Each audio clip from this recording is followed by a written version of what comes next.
우리가 요즘 계속해서 역대하의 말씀을 새벽마다 또 금요 기도회 때 또 주일 예배 때 이렇게 말씀을 나누고 있습니다.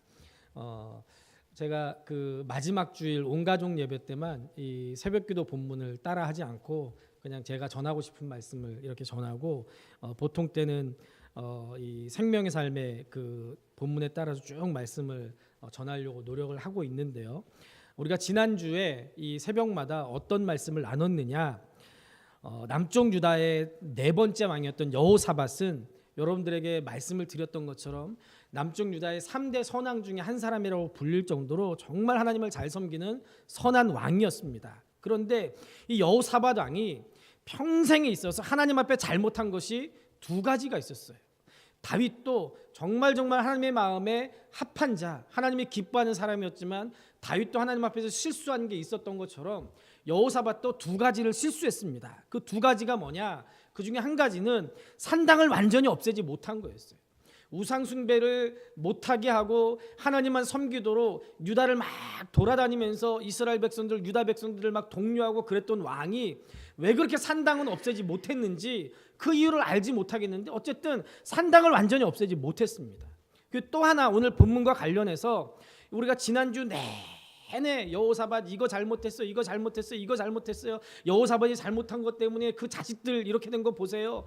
새벽마다 계속 말씀을 드린 것처럼 여호사밧이 잘못한 거, 정말 잘못한 거 그게 뭐냐? 하나님을 온전히 신뢰하지 못하고 북쪽 이스라엘로 자꾸 전쟁이 나고 하니까 북쪽 이스라엘 아합 왕과 결혼 동맹을 맺은 거예요. 여호사밧이 하나님을 잘 섬겼을 때 하나님이 여호사밧에게 승리를 주시고 그리고 패전의 위기 가운데도 하나님께 기도했더니 금식하며 기도했더니 야 걱정하지 말아라, 내가 싸워줄 테니까 너희는 일렬로 서가지고 내가 하는 일 봐라 하고서는 정말 슬픔의 골짜기, 눈물의 골짜기가 될 뻔한 그곳을 불화가 골짜기, 찬양의 골짜기로 바꾸신 하나님인데 그 하나님을 온전히 신뢰하지 못하고 아합 왕과 결혼 동맹을 맺었어요. 그래서 아합의 딸 아달랴가 여호사밧의 아들 여호람과 결혼하면서 아합 가문의 우상 숭배 죄악들이 남쪽 유다에 거침없이 스며들게 됐습니다. 하나님을 온전히 신뢰하지 못한 그 죄악으로 인해서 남쪽 유다가요, 그렇게 하나님을 잘 섬겼던 여호사밧의 뒤를 이은 그 아들 여호람과 그리고 그 손자 아하시야까지 아달랴의 악한 영향을 받아가지고 다윗의 길이 아니라 아합의 길을 걷게 됐습니다. 여호사밧의 아들 여호람이 누구로 불려져야 돼요? 상식적이라면 여호사밧의 아들로 불려져야 되는데 이 여호람이요, 여호사밧의 아들, 그 아버지의 길을 따른 게 아니라 자기 마누라 꼼짝 못해가지고요 아합의 사위의 길을 간 거예요. 다윗의 길을 쫓아가야 되는데 아합 왕의 길, 우상 숭배의 길을 쫓아간 거예요. 그래서 하나님께서는 그 기간 동안에 남쪽 유다를 여러 가지 형태로 징계하시고 심판하셨습니다. 그 중심에 누가 있어요? 아합의 딸이었던 아달랴가 있습니다. 여러분들 아합이 누구예요? 아합과 이세벨 하면 성경에서 기록하고 있는 대표적인 우상 숭배자들이고 하나님 앞에서 악한 사람들이었습니다. 그리고 아합과 이세벨 이 둘 사이에서 태어난 아달랴 어땠겠어요? 그 둘이 합쳐가지고 만들어낸 사람이니 이 딸이 얼마나 악독했겠습니까? 부모에게 배운 대로 우상 숭배하는 악한 여인이었습니다. 아달랴는요, 자기 아들 아하시야가 시아버지 여호사밧의 뒤를 이어서 남쪽 유다의 왕이 됐을 때 우상 숭배자로서 조언을 해요. 그리고 자기 아들도 아하시야가 왕이 됐을 때 그 아들에게 조언을 합니다. 자기 남편이 한번 실패했어요. 자기 말대로 우상 숭배를 했을 때 실패한 걸 경험했어요. 그럼 그때라도 깨닫고 자기 아들한테 너는 아버지처럼 그렇게 하면 안 돼, 내가 잘못했어, 그랬어야 되는데요. 아달랴가 뭐라고 하냐? 역대하 22장 3절에 보니까 이렇게 말합니다. 아하시야도 아합의 길로 행하였으니 이는 그의 어머니가 누구예요? 아달랴가 꾀어 악을 행하게 하였습니다. 여러분들, 자녀에게 미치는 부모의 영향력이 이렇게 큽니다. 부모가 자녀의 일생을 좌우하는 거예요. 그 성경을 보면요, 누누이 부모에게 자녀 교육 제대로 시키라고 강력하게 경고합니다. 잠언 22장 15절에 보면요, 심지어 이렇게 말씀해요. 아이의 마음에는 미련한 것이 얽혔으나 징계하는 채찍이 이를 멀리 쫓아내리라. 어떻게 하래요? 자녀를 하나님 앞에서 제대로 교육하려면 때려서라도 제대로 교육하라는 거예요. 그죠? 우쭈쭈 잘한다 하지 말고 하나님 앞에서 잘못하는 게 있으면 때려서라도 징계해서라도 하나님의 말씀대로 살도록 가르치라는 거예요. 잠언 29장 17절에도 보면 네 자식을 징계하라. 그리하면 그가 너를 평안하게 하겠고 또 네 마음에 기쁨을 주리라. 그 말씀하고 있어요. 하나님은요, 우리에게 맡겨주신 자녀들 징계해서라도 때려서라도 제대로 가르치라는 거예요. 하나님의 말씀대로 살도록 양육하고 가르쳐야 된다라고 성경 여러 곳에서 우리에게 엄하게 명령합니다. 디모데는 할머니와 어머니에 의해서 어려서부터 성경을 배웠습니다. 그리고 할머니와 어머니에게서 배운 그 성경이 디모데를 그리스도 예수 안에 있는 믿음으로 구원에 이르도록 지혜롭게 했습니다. 그리고 디모데가 사도 바울과 동역하면서 초대교회를 세우는데 귀하게 쓰임받을 수 있었어요. 그 영향이 누구에게서 온 거라고요? 사도 바울에게 물론 영향을 받았겠지만 그 전에 이미 어머니와 할머니에게서 영향을 받은 거예요. 우리가 올해 5월 어린이 주일에 말씀을 나눈 것처럼 레갑의 후손들은 어땠습니까? 하나님께서 예레미야에게 레갑의 후손을 한 방으로 오라고 한 다음에 그 방문을 걸어 잠그고 야 아무도 보는 사람 없으니까 포도주 한 잔해 이렇게 시험을 했어요. 그런데 레갑의 후손들이 어떻게 했어요? 그 부모에게 배운 대로 부모가 살아온 삶대로 포도주를 입에 대지 않습니다. 자기 조상들이 죽을 때 너희들 포도주 절대로 마시지 말아라. 너희들 땅을 경작하고 그렇게 살지 말아라. 그렇게 유언한 대로 하나님께서 원하시는 것이라는 걸 그걸 아니까 그렇게 가르침 받은 대로 그렇게 사는 거예요. 여러분, 부모가 가르친 만큼 부모가 삶으로 보여준 만큼 우리 자녀가 복받는 줄로 믿습니다. 교회에서도 마찬가지. 목사와 장로가 가르치는 만큼 목사와 장로가 성도들에게 본을 보여주는 만큼 성도들이 성장하고 자라나는 거예요. 목사와 장로가 기도하지 않으면 성도들 기도하지 않아요. 목사와 장로가 예배 제대로 드리지 않으면 성도들 예배 제대로 드리지 않아요. 보고 배우는 거예요. 수원에 있는 기독초등학교에서 가르치고 있는 김장한 목사님의 아들 김요셉 목사님이 그런 책을 냈어요. 삶으로 가르친 것만 남는다. 아무리 말로 얘기해봐야 부모가 말한 것과 다른 삶을 살면 자녀들에게 아무 소용없는 거예요. 여러분, 우리가 하나님의 말씀 우리가 말로도 가르쳐야 되지만 우리의 삶으로도 가르쳐야 될 줄로 믿습니다. 그런데 아달랴는요, 말로도 그렇고 삶으로도 그렇고 악한 어머니였어요. 자신의 아들에게 악한 조언을 했고 자신의 아들을 우상 숭배로 이끌었습니다. 여러분, 하나님을 섬기는 길에서 벗어나게 하는 것은 우상 숭배와 다를 바가 없습니다. 세속적인 욕심에 자녀들을 방치하고 하나님을 두려워하도록 가르치지 않는 것은 우리의 자녀들을 우상 숭배로 이끄는 부모와 다를 게 뭐가 있겠습니까? 여러분들의 자녀들 세상에 빠지도록 방치하지 마세요. 하나님을 두려워하도록 가르쳐야 됩니다. 말씀과 기도에 전념하는 삶을 우리가 보여줘야 돼요. 우리의 자녀들을 얻을 수 있는 길은 하나님의 말씀에서 떠나지 않게 가르치는 방법, 그거밖에 없습니다. 우리가 삶으로 보여주는 방법밖에 없어요. 제가 주일학교 교육전사를 할 때만 해도 아이들이 예배 시간에 막 떠들면 주일학교 교사 중에 좀 무서운 남자 선생님이 기도 시간에 눈 뜨고 있는 애들 없을까 봐 기도할 때 왔다 갔다 하면서 기도하는 애들 어떻게 했어요? 이 새끼야 기도해. 그리고 혼내고 다녔어요. 그런데 파이지온 선교회 세미나를 갔더니요, 뭐라고 가르치냐면 그러는 거예요. 여러분들 아이들 그렇게 하지 마십시오. 아이들이 예배 시간에 떠드는 거, 아이들이 기도 시간에 눈 뜨는 거 너무나 당연한 일입니다. 아이들이 건강하다는 증거예요. 아이들 예배 시간에 왔다 갔다 하면서 선생님이 예배 시간에 딴짓하는 모습 보여주지 말고 차라리 그 시간에 선생님들이 예배 드리는 모습을 아이들에게 보여주면 아이들이 변합니다. 생각해 보니까요, 그 말이 맞더라고요. 근데요, 긴가민가 했어요. 왜냐하면 그때 제가 애들을 키워본 적이 없는 총각이었거든요. 이렇게 하면 맞을까 틀릴까?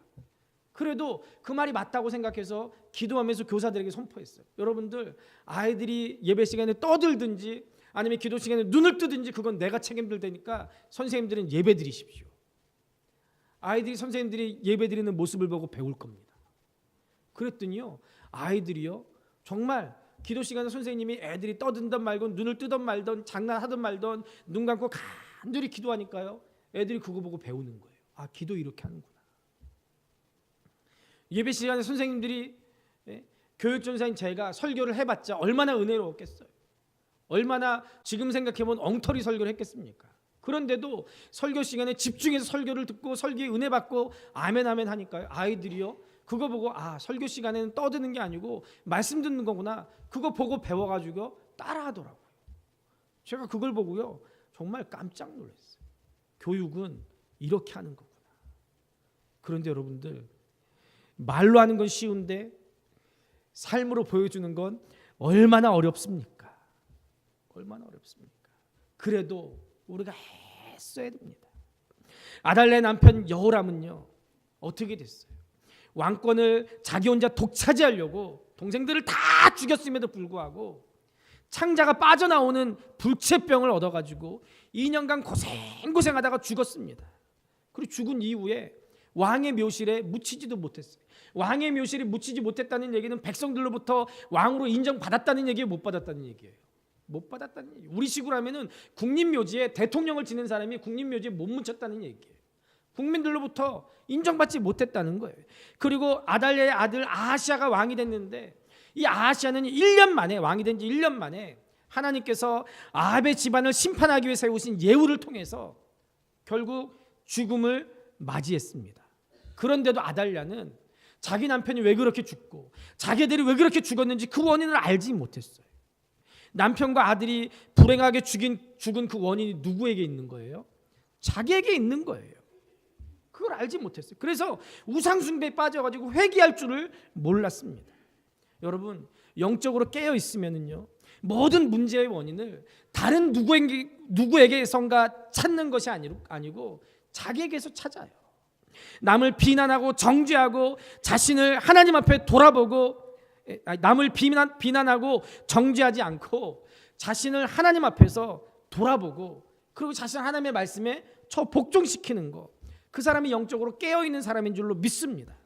남편과 아들이 자기의 죄악 때문에 죽었는데도 불구하고 아달랴는요 자기의 권력을 잃지 않기 위해서 더 큰 죄악을 저지릅니다. 역대 22장 10절에 보면은요, 아하시아의 어머니 아달랴가 자기 아들이 죽은 것을 보고 일어나 유다 집의 왕국의 씨를 모두 진멸하였으나. 무슨 얘기예요? 자기가 왕이 되려고 자기 손자들 전부 다 죽였다는 거예요.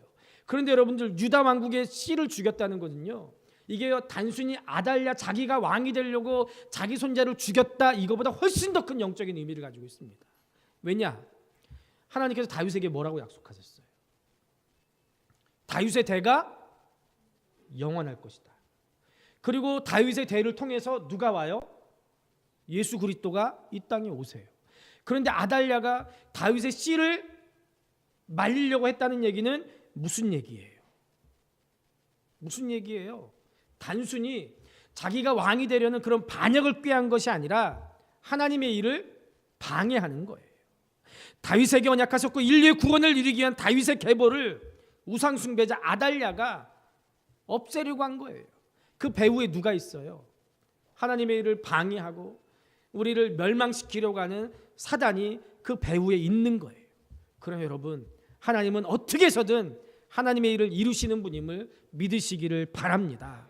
아달랴가 유다 왕국을 6년 동안 다스렸어요. 아달랴가 진짜 왕이 아니었기 때문에 항상 불안할 수밖에 없었습니다. 아달랴는 예표적으로 사탄이 하나님의 왕국을 불법적인 방법으로 찬탈해서 통치하려고 하는 것을 우리에게 보여줍니다. 그러나 하나님께서는요 절대로 불법을 용납하지 않으세요. 하나님은 하나님의 사람을 통해서 하나님의 일을 이루시는 줄로 믿습니다. 그래서 준비해 놓으신 사람이 여호야다 제사장이었습니다. 하나님은 아달랴에게서 유다를 바로 세우기 위해서 여호야다를 예비하셨어요. 아달랴가 자기 손자들을 다 죽일 때 여호야다가 목숨을 걸고 갓난아이 요아스를 몰래 숨겼습니다. 여호야다가요 130살에 죽었다라고 역대하 24장 15절에서 말씀합니다. 요아스가 7살에 왕이 돼서 40년 동안 치리했으니까 47년을 130에서 빼면 여호야다가 요아스를 숨긴 나이가 몇 살 정도가 돼요? 대략 83세예요.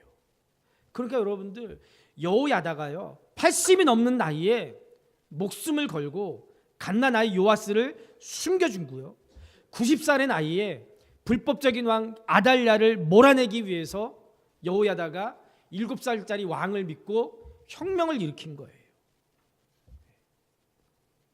무슨 영화를 보려고 83세 어르신이 90세 노인이 무슨 영화를 보겠다고 목숨 걸고 그런 일을 했겠습니까?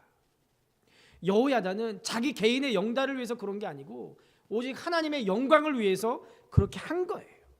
여러분, 하나님의 일에는 나이나 체력이나 지식이나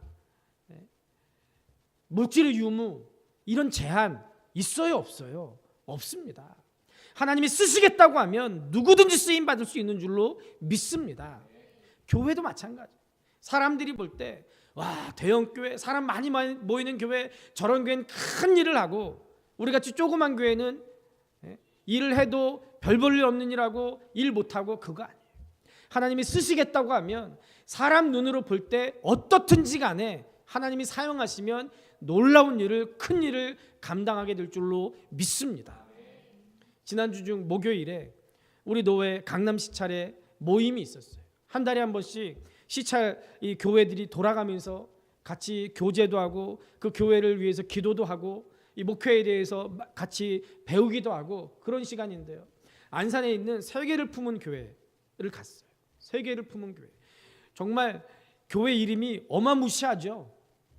우리는 겨우 중계동을 품고 노원구를 품었는데 거긴 세계를 품었더라고요. 그래가지고 교회가 와, 얼마나 클까 봤더니요, 상가 건물에 있는 교회 2층 3층을 쓰더라고요. 세계를 품었대요. 그런데 근데 그 목사님 얘기를 들어봤더니요, 그 목사님은요 선교단체에서 일하셨기 때문에 그냥 강의하고 선교단체 일을 하고 이러려고 했대요. 교회를 개척할 마음 전혀 없었대요. 근데 하나님께서 강권적으로 한 식당에서 예배를 드리게 하시고 교회를 개척하게 하셔가지고요, 처음부터 교회 이름 세계를 품은 교회, 우리 선교하는 교회 되자 그래가지고요, 성도들이 없어가지고 헌금이 없어서 돈이 없어서 목사님 사례도 못 받을 때 그때부터 선교를 하기 시작했대요. 그래서 제가 가만히 보니까 우리 교회랑 규모가 비슷한데 단독으로 선교사를 벌써 파송했어요. 와, 기죽더라고요. 그리고요 5곳의 선교지를 돕고 있고요, 2곳의 선교기관을 돕고 있더라고요. 그 조그만 교회가요. 그런데 그 일들을 성도들이 기쁨으로 감당한대요. 그러면서 여름에는요 MK들 선교사 자녀들을 한국으로 불러가지고 그 교회에서 선교사 자녀들을 위해서 수련회도 열고 있더라고요. 그 조그만 교회가요. 제가 그걸 보면서 많이 회개했어요. 하나님께서 사용하시면 누구나 쓰임받을 수 있구나. 내가 그걸 입으로는 성도들한테 얘기했으면서 그 머리로는 알고 있었으면서 가슴으로는 내가 믿지 못하고 있었구나. 굉장히 그 교회 이름 그리고 그 목사님의 얘기를 들으면서 굉장히 많은 깨달음을 얻었어요. 은혜를 받았어요. 여러분들 고린전서 1장 27절에서 29절에 이렇게 말씀합니다. 그러나 하나님께서 세상에 미련한 것들을 택하사 지혜 있는 자들을 부끄럽게 하려 하시고 세상에 약한 것들을 택하사 강한 것들을 부끄럽게 하려 하시며 하나님께서 세상에 천한 것들과 멸시받는 것들과 없는 것들을 택하사 있는 것들을 폐하려 하시나니 이는 아무 육체도 하나님 앞에서 자랑하지 못하게 하려 하심이라. 여호야다는 많은 나이임에도 불구하고 하나님의 일을 위해서 싸웠습니다. 역대 23장은 여호야다가 어떻게 아달랴를 멸했는지 기록하고 있어요. 역대 23장 14절에 15절에 보니까 이렇게 말씀합니다. 제사장 여호야다가 군대를 거느린 백부장들을 불러내어 이르되 반열 밖으로 몰아내라. 그를 따르는 자는 칼로 죽이라. 제사장이 이 말은 여호와의 전에서는 그를 죽이지 말라 함이라. 이에 무리가 그에게 길을 열어주고 그가 왕궁 말문 어귀에 이를 때 거기서 죽였더라. 아달랴가 성전에서 요아스를 왕으로 세우는 소리가 나니까 성전으로 막 뛰어갔어요. 근데 거기서 반역이다 반역이다 막 소리를 치니까 이 여호야다가 어떻게 했다는 거예요?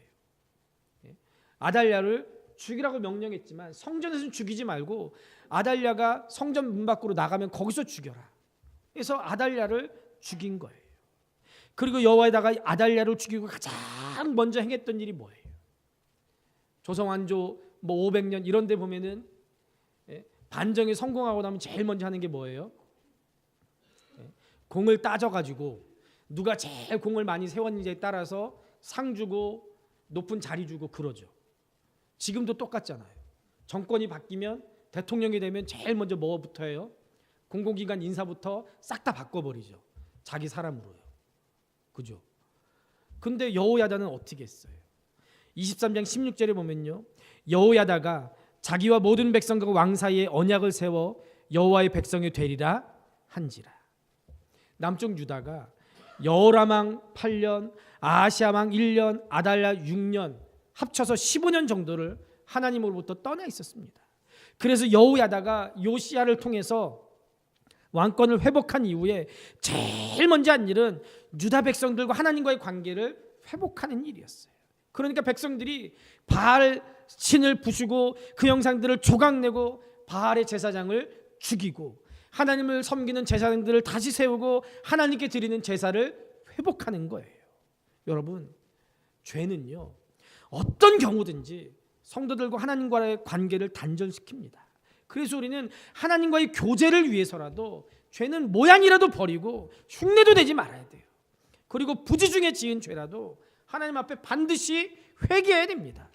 하나님과 단절됨으로부터 우리가 다시 회복되려면 말로만 할 것이 아니라 이런 결단들이 필요합니다. 정말 뼈를 깎는 결단들이 있어야지 우리가 하나님께 돌아가고 진정한 회개를 할 수 있는 거예요. 그저 눈물 조금 흘리고 하나님 잘못했습니다 하는 거, 그거 진짜 회개 아니에요. 진짜 회개는 하나님 잘못했습니다 하고 눈물 흘렸으면 이제 내 삶을 하나님께로 돌이켜야 되는 거예요. 그게 진짜 회개예요. 진짜 회개. 왜 이 땅에 지금 성령의 강력한 역사가 일어나지 않습니까? 우리 안에 진정한 회개가 일어나지 않는 거예요. 교회 강단에서 회개를 얘기하지만 목사들부터 입으로는 회개하지만 돌이킴이 없는 게 하나님께로. 교회가 이대로는 안 돼, 이대로는 안 돼, 큰일 났어, 큰일 났어 말들은 하는데 하나님께로 돌이키는 결단들이 없는 거예요. 결단들이 없는 거예요. 죄의 강력한 힘은 순간의 결심으로만 되는 게 아니라 그 결심이 내 삶으로 나타날 수 있도록 강한 의지로 죄된 삶에서 돌이키고 그 삶을 끊어내야 돼요.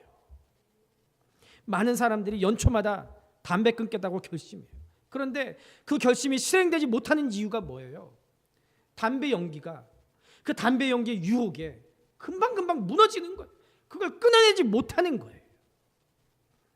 우리가 자신에게 있는 죄의 습관들을 끊지 못하는 이유도 똑같아요. 강력한 자아의 부서짐과 깨어짐, 강력한 실천만이 죄로부터 자신을 지킬 수 있는 방법이라는 것을 여러분들 명심하십시오. 그리고 죄와 단절했다고 해서 끝났다 착각하지 말고 반드시 하나님을 섬기는 예배를 회복해야 될 줄로 믿습니다. 그래야지 주님 안에서 평안이 넘치게 될 줄로 믿습니다. 모든 게 이렇게 평안하게 진행되는 듯 했습니다.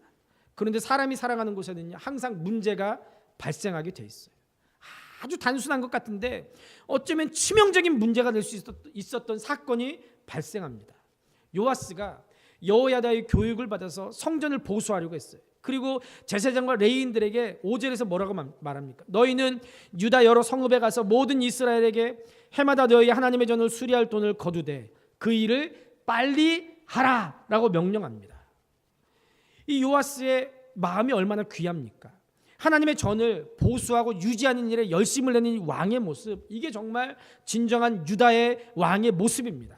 그런데 문제는 레위인들이 어떤 이유에서인지 모르겠는데 자기들이 마땅히 해야 될 일을 왕이 하라고 막 자리를 깔아줬는데 그 일을 서두르지 않는 거예요. 그래서 요아스가 이번에는 대제사장인 여호야다를 불러가지고 질책합니다. 6절을 보세요. 네가 어찌하여 레위 사람들을 시켜서 여호와의 종 모세와 이스라엘의 회중이 성막을 위하여 정한 세를 유다와 예루살렘에서 거두게 하지 아니하였느냐. 젊은 왕이, 어린 왕이 지금 나이 많은 대제사장 여호야다를 질책하고 있는 거예요. 그것도 사람들 앞에서 그랬겠죠. 여러분들, 요아스와 제사장 여호야다가 어떤 관계입니까? 여호야다가 요아스에게 어떤 사람입니까? 죽음의 위협에서 그 어린 왕자 깐난쟁이를 살려냈고 아달랴를 죽여서 요아스를 왕으로 옹립했던 사람이 바로 여호야다예요. 여호야다 입장에서 보면 성전 개수를 안 하는 게 아니라 조금 늦어진다는 이유로 요아스가 자신을 책망한다는 거, 어쩌면 기분 나쁜 일이고 기가 막힌 일일 수도 있었을 거예요. 여호야다가 얼마든지 사람의 방법으로 요아스를 면박 줄 수도 있었을 겁니다.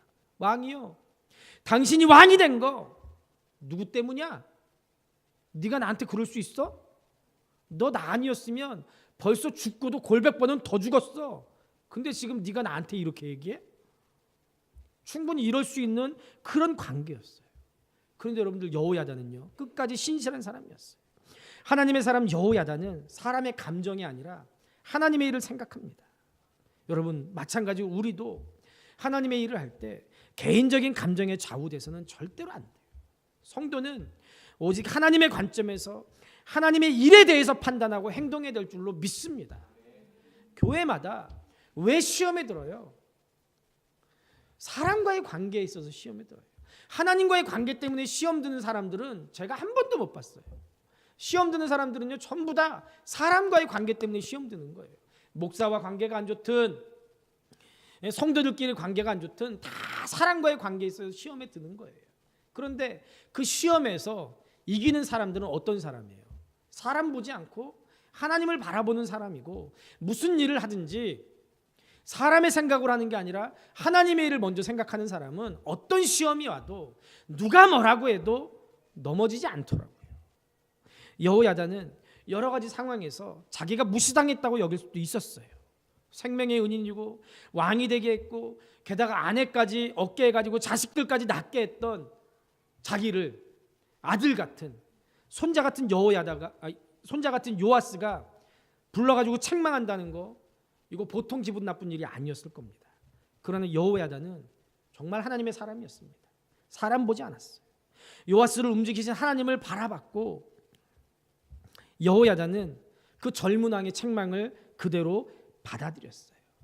누구나 책망이 기분 좋은 일 아닐 겁니다.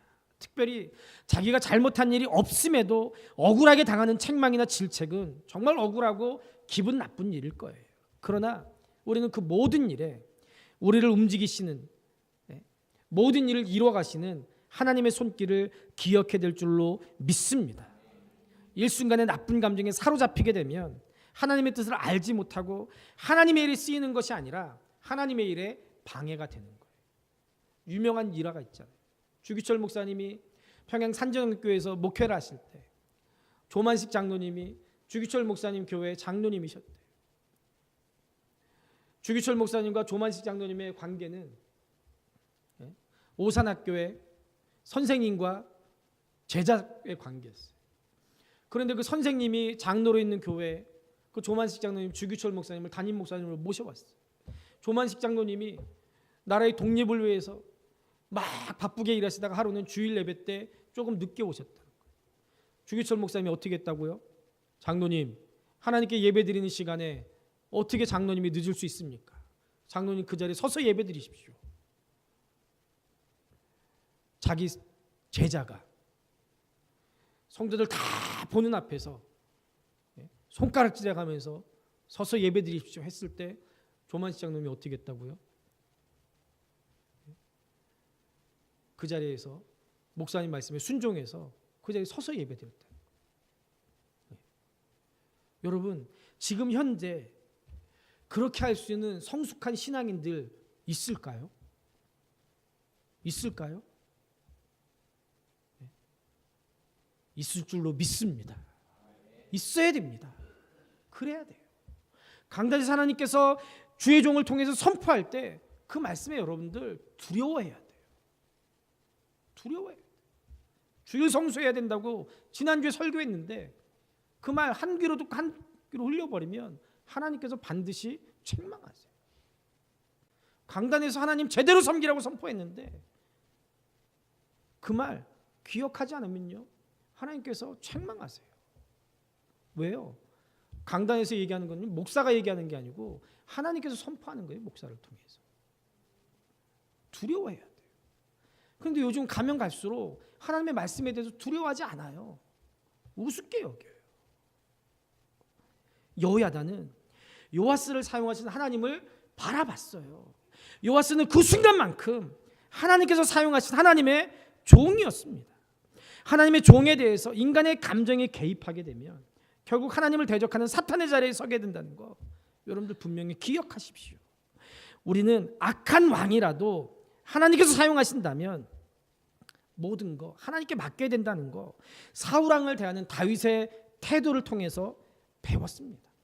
원수든지 버림받은 하나님의 종이든지 쓸모없다고 여겨지는 사람이든지 모든 것을 하나님이 판단하시고 하나님이 결정하시는 것을 여러분들 믿으십시오. 로마서 14장 4절과 13절에 이렇게 말씀합니다. 남의 하인을 비판하는 너는 누구냐? 그가 서 있는 것이나 넘어지는 것이 자기 주인에게 있음에 그가 세움을 받으리니 이는 그를 세우시는 권능이 주께 있습니다. 그런즉 우리가 다시는 서로 비판하지 말고 도리어 부딪힐 것이나 거칠 것을 형제 앞에 두지 아니하도록 주의하라. 비판하지 말라. 우리가 사람 보지 말아야 됩니다. 사람 보면 반드시 실패하고 낙심하고 시험 듭니다. 오직 하나님의 나라와 그분의 의를 구하면서 모든 것을 하나님께 맡겨야 돼요. 결과적으로 여호야다는요 제사장이었지만 왕의 대접을 받았어요. 역대 24장 16절을 보면요 무리가 다윗성 여러 왕의 묘실 중에 장사하였으니 이는 그가 이스라엘과 하나님과 그의 성전에 대하여 선을 행하였음이더라. 여호야다는 왕이 아니었는데 다윗성 여러 왕의 묘실 중에 장사됐대요. 왕의 묘실에 대제사장이 장사됐어요. 왜요? 이스라엘과 하나님과 그의 성전에 대하여 선을 행했기 때문에 하나님께 인정받고 유다 백성들에게 인정받은 거예요. 그런데 요아스는요 왕이었는데 왕의 묘실에 장사되지 못했어요. 하나님의 사람은 하나님께서 높여주시는 줄로 믿습니다. 사람이 높여주는 거 아무것도 아니에요.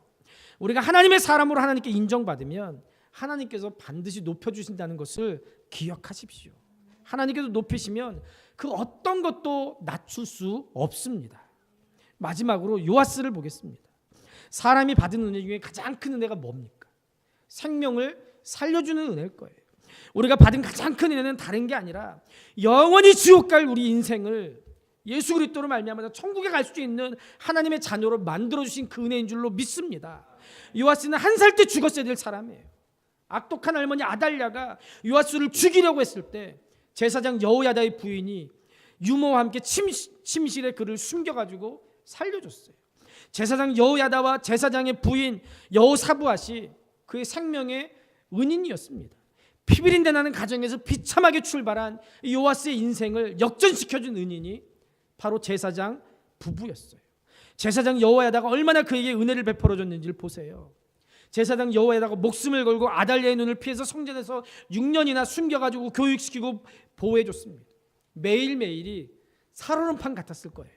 그러다가 요아스가 7살이 되고 난 이후에 제사장 여호야다가 위험을 무릅쓰고 혁명을 일으켰습니다. 혁명에서 실패하면 어떻게 돼요? 전부 다 죽임을 당하죠. 우리 사극에 보면 어때요? 혁명이 실패하면 어떻게 돼요? 삼족이 멸하게 되죠. 그런데 요아스를 왕으로 세우기 위해서 죽음을 무릅쓰고 혁명을 일으킨 거예요.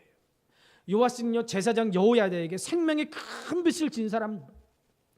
이 정도 은혜를 받았으면 평생을 다해서 대를 이어서 그 은혜를 갚는 삶을 살아야지 마땅합니다. 그런데 요아스가 은혜를 어떻게 갚아요? 2절을 보면은요 여호야다가 살아있는 동안에는 하나님의 마음에 드는 일만 하려고 애를 썼대요. 여호야다가 살아있는 동안에 이 얘기는요 복선이에요. 끝까지 요아스가 잘했더라면 여호야다 살아있는 동안에 이 얘기를 뭐하라 했겠습니까? 여호야다가 130살에 세상을 떠나니까 어떻게 돼요? 22절에 보니까 여호야다가 베푼 은혜를 생각하지 않고요, 여호야다의 아들을 듣기 싫은 소리 한다고 죽여버려요. 세상에 이런 나쁜 놈이 어디 있습니까? 왜요? 자기에게 거슬리니까, 자기 앞길에 방해가 되니까, 자기에게 피해가 되니까, 듣기 싫은 소리 하니까 내 맘대로 살겠다고 여호야다의 아들을 죽여버린 거예요. 여호야다의 아들이라고 하면요, 형제처럼, 삼촌처럼 그렇게 잘한 사람이었을 거예요. 근데 죽여버렸어요. 17절을 보세요. 여호야다가 죽으니까 구체적으로 어떤 일이 벌어집니까? 여호야다가 죽으니까 유다의 지도층들이 요아스를 찾아와서 아첨을 합니다. 이것도 역시 아달랴의 악영향이 여전히 미치는 거예요. 세상 유혹이 끊임없이 다가와서 유혹합니다. 편하게 살아라, 네 유익만 쫓아, 쾌락을 즐겨, 세상에 즐길 게 얼마나 많아, 옛날 일 다 잊어버려, 돈이 최고지, 네가 언제부터 예수 믿었다고 그래, 그냥 적당히 살아, 그 정도 했으면 됐지 뭘 더 하려고 그래, 교회 너밖에 없어, 다른 사람도 일할 기회를 좀 줘, 이렇게 자꾸 유혹하는 거예요. 하와를 통해서 아담을 넘어뜨렸던 사탄이요, 집요하게 지금은 가까이 있는 사람들을 통해서 우리를 넘어뜨리려고 합니다. 아주 교묘하고 합리적인 이유를 들어서 우리를 하나님으로부터 멀어지게 하는 거예요. 어떤 분이 염전에서 일을 하다가 소금 가마니를, 염전에 소금을 걷어가지고 소금 가마니 넣는데 그 소금 가마니를 쳐가지고 소금 가마니 염전에 바다에 빠졌어요. 놀래가지고 바로 건졌는데도 소금이 금방 녹아버렸답니다. 여러분들 김장할 때 소금을 팍팍 치죠. 그럼 팍팍 치면 소금이 바로 녹아요? 아니죠. 소금을 물에 탈 때도 어때요? 물에 넣으면 바로 녹던가요? 아니죠. 한참 저어야 되죠. 근데요, 이거는 이상하게 빠지자마자 꺼냈는데 소금이 바로 녹더래요. 왜 그런가 알고 봤더니요, 소금은 애초에 어디서 와요? 바다에서 오죠. 바다에서 취한 거기 때문에 그런 일반 물과는 달리 바닷물에는요 금방 녹아버린대요. 자기 예전으로 금방 돌아가려는 성질이 있는 거예요. 기가 막힌 얘기죠. 우리도 마찬가지예요. 세상에서 구별됐기 때문에 세상과 다시 섞이기 시작하면 금방 죄된 옛날 모습으로 돌아가는 거예요. 돌아가는 거예요. 누구도 예외 없어요. 시험 들면요 금방 예전 모습으로 돌아가요. 돌아가요. 시험 들어서 교회를 안 나오면 그걸로 말지 왜 그렇게 교회 욕을 해요? 왜 그런 거예요? 옛날 죄된 모습으로 바로 돌아가는 거예요. 부잣집에서 자란 사모님이 계셨답니다. 어릴 때부터 비싸고 좋은 옷만 입고 살았어요. 그러다가 하필이면 목사 남편을 사랑해가지고 사모가 됐는데 그 목사 남편이 개척교회를 하다 보니까 5년이 지났는데도 자기가 좋아하는 쇼핑을 못하는 거예요. 돈이 없어가지고 몸에 좀이 쑤시는 거예요. 개척교회 하다 보니까 스트레스도 받고요. 그래가지고요 목사님 몰래 빚을 내서 비싼 옷을 백화점 가서 사 입었대요. 참 감사합니다. 우리 부인은요 이런 재주가 없어서 얼마나 감사한지 몰라요. 그걸 알고 목사님이 사모님을 불러다가 간곡하게 부탁을 했대요. 여보, 사모가 그러면 성도들이 어떻게 보겠냐. 사모가 목사님 잘못했어요. 알겠습니다. 그랬는데 얼마 지나자 또 새 옷을 사 입었대요. 그 목사님이 아니 나랑 그렇게 약속을 해놓고 왜 또 새 옷을 사 입었느냐 이렇게 말하니까 목사님 내가 이 아름다운 옷을 보는 순간 사탄이 그만 저를 유혹했어요. 그러더래요. 그래서 그랬대요. 여보, 그럴 때 사탄아 내 뒤로 물러가라. 큰 소리로 사탄을 대적하고 물리쳐야지. 그러니까 사모님이 하시는 말씀이 목사님 나도 그렇게 했지요. 그랬더니 사탄이 내 뒤로 가더니 뒤에서 봐도 아름다운 걸 이러지 뭐예요. 그렇게 얘기하더라는 거예요. 네? 우리를 하나님에게서 멀어지게 만들고 죄짓게 만드는 것이 사명인 사탄의 집요한 유혹을 물리치는 거 물론 쉽지 않아요. 요아스도 시험에 진 거예요. 요아스는 시간이 지나니까 자기가 어떻게 그런 위치와 이런 풍요를 누리게 됐는지 그 은혜를 잊어버렸습니다. 자기에게 은혜를 베풀어 준 분이 눈에 보이지 않으니까 그 큰 은혜를 망각해버린 거예요. 요아스가 측근의 말을 듣고 어떻게 합니까? 여러분, 누구의 말을 듣느냐에 따라서 인생이 달라져요. 이사야 55장 3절에 너희는 귀를 기울이고 내게로 나와 들으라. 그리하면 너희 영혼이 살리라라고 말씀합니다. 하나님의 말씀을 들으면 살아요. 그러나 하나님의 말씀이 아닌 세상의 말을 들으면 반드시 망합니다. 요아스는 하나님의 말씀 듣지 않았어요. 18절에 보면 그 열조의 하나님 여호와의 전을 버렸습니다. 요즘 말로 하면 교회를 떠나버린 거예요. 교회 안 다닌 거예요. 자기 마음대로 살고 싶은 거예요. 신앙을 버리면 자유로울 거라고 생각합니다.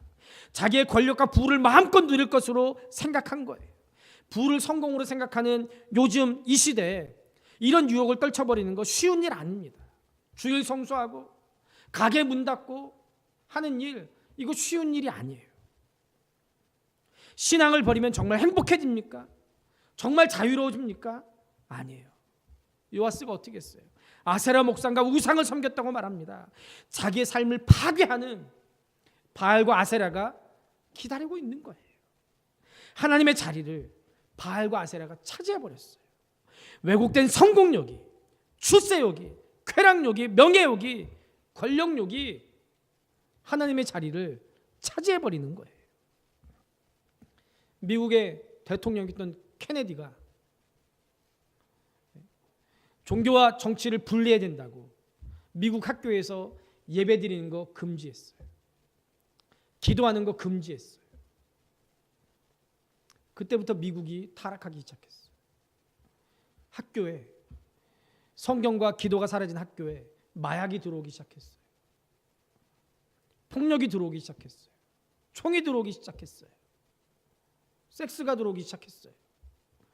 요즘 우리가 얼마나 뉴스에서 엄한 애가 갑자기 자기 화난다고 학교에 가지고 총 쏴들고 막 그러는 거 얼마나 많이 뉴스를 통해서 봅니까? 그게 어디서부터 시작됐어요? 성경과 기도가 몰아진 그 학교, 그 법에서부터 시작된 거예요. 그 법에서부터. 그런데 지금 우리나라가 그 길을 따라가고 있어요. 그 길을 따라가고 있어요. 여러분, 세상의 욕심이 하나님이 돼서 자신을 통제하고 그렇게 되면 결국 우리가 그것들의 노예가 돼버리고 말아요. 그것으로 끝납니까? 그 진노가 유다와 예루살렘에 임했어요. 가정에 임하고 삶의 현장에 임하고 사업장과 회사에 임해요. 더 무서운 것은 내 자녀들에게도 임해요. 그럼에도 불구하고 하나님은 우리가 은혜 안에 살기를 원하십니다. 행복하게 살기를 원하세요. 그래서 하나님께서 은혜를 잊고 멸망의 길로 가지 말라고 선지자를 보내서 경고해요. 19절을 보세요. 그래도 듣지 않아요. 하나님의 최후의 수단으로 제사장 여호야다의 아들 스가랴를 보냅니다. 20절을 보세요. 이에 하나님의 영이 제사장 여호야다의 아들 스가랴를 감동시키매 그가 백성 앞에 높이 서서 그들에게 이르되 하나님이 이같이 말씀하시기를 너희가 어찌하여 여호와의 명령을 거역하여 스스로 형통하지 못하게 하느냐 하셨나니 너희가 여호와를 버렸으므로 여호와께서도 너희를 버리셨느니라. 얼마나 무서운 말입니까? 하나님께 버림받으면 갈 곳이 어디 있습니까? 하나님이 버리면 인간의 수단과 방법을 다 강구해도 소용없어요. 우리 강아지 폴리가 아무리 집을 나가고 싶어서 발버둥을 쳐도 주인인 제가 문을 열어주지 않으면 문 밖에 나갈 수 있어요? 없어요? 못 나가요. 제가 문을 열어주고 제가 목줄을 잡아야지 밖에 나갈 수 있어요. 마찬가지로 하나님께서 우리 앞길을 열어주셔야 우리가 형통하게 되고 복받죠. 하나님이 문을 다 닫아버리는데 인간의 저주로 어떻게 행복하고 어떻게 형통하고 어떻게 성공합니까? 그리고 설사 성공해도 그게 진짜 성공이에요. 하나님이 없는 성공은 모래성을 쌓는 것과 똑같아요. 하나님께서 요아스에게 다시 기회를 줬어요. 회개하고 하나님께 돌아오라는 거예요. 요아스는 자기에게 살이 되고 피가 되고 다시 한번 일어서서 회복하게 하는 하나님의 말씀을 거절해버립니다. 결국 무리들이 요아스의 허락을 받아서 스가랴를 성전 뜰에서 돌로 쳐 죽여버렸어요. 거기가 어디예요? 어릴 때 자기가 은혜 받았던 자리예요. 그곳에서 그 은혜를 원수로 갚아버렸어요. 배은망덕한 행위를 한 거예요. 여러분, 우리는 은혜 받으면 은혜로 갚는 삶을 살아야 됩니다. 사람을 배신해도 절대로 잘못되지 못해요. 요즘 비투 운동이라는 게 일어나고 있죠. 연예인들 유명해지니까 니네 부모님이 사기쳐가지고 우리 집이 이렇게 망했어. 그래가지고 한 연예인은 완전히 지금 연예인 커리어가 끝나게 생겼더라고요. 사람을 배신해도요 성공하지 못해요. 그러나 하나님을 배신하면 어떻게 되겠습니까? 교회를 배신하면 하나님께서 그냥 놔두시겠습니까? 결코 잘 될 수 없어요. 우리는 은혜를 원수로 갖는 삶을 살아서는 안 됩니다.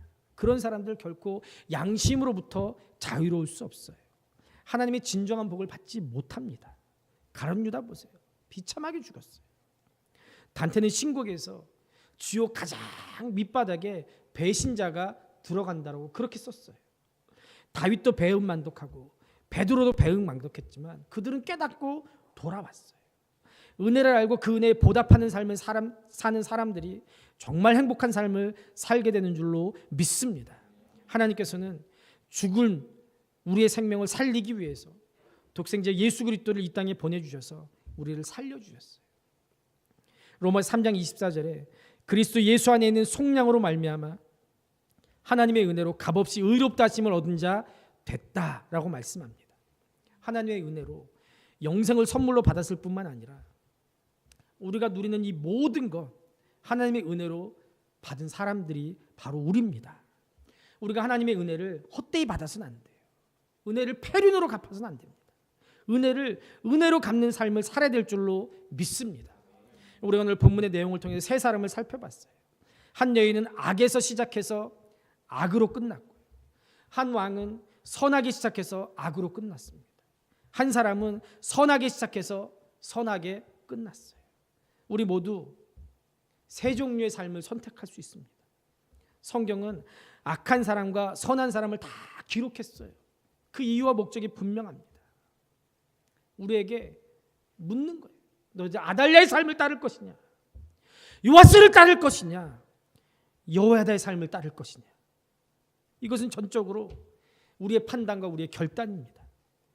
성경이 말씀하는 것은 아달랴와 요아스의 길을 가지 말라는 거예요. 여호야다 같은 삶을 살라는 거예요. 하나님의 사역에는 나이에 영향받지 않습니다. 하나님께서 쓰시겠다고 하면 복종하세요.